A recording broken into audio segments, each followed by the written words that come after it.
birga bo'laydi.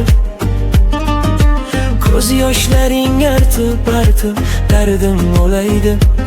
Birinchi sevgim, muhabbatim. Ko'zlaringni ko'rgim kelar, ko'zi xumorim. Qo'llaringdan tutgim kelar, beg'uborim.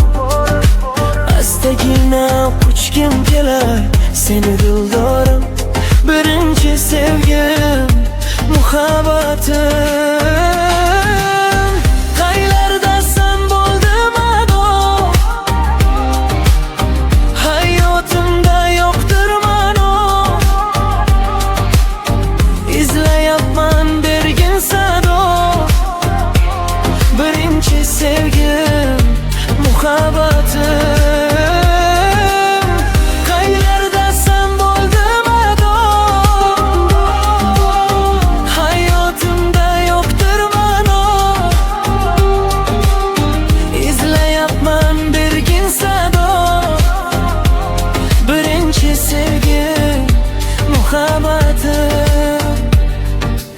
Afsus endi bo'lding menga go'zal armonim.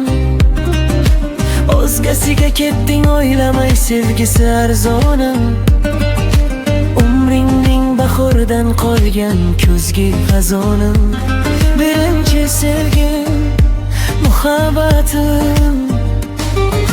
Shirin hislar uchdi ketdi tutunlarda. Baxtli yo'llar qoldi endi o'tgan kunlarda. She'rlar yozdim men sen uchun bedor kunlarda. Birinchi sevgim, muhabbatim. Qaylardasan bo'ldim ado, hayotimda yo'qdir ma'no.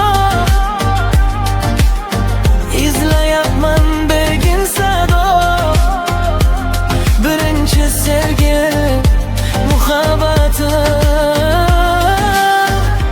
Sevolmadim o'zgasini, izladim ming bor.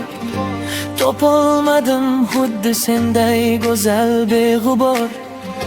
Nasib bo'larmikan yana uchrashuv takror. Birinchi sevgim, muhabbatim.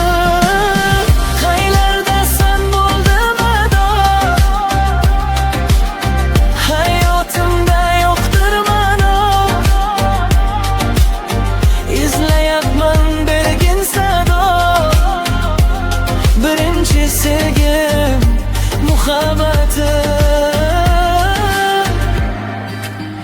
Muhabbatim, muhabbatim. Muhabbatim, muhabbatim.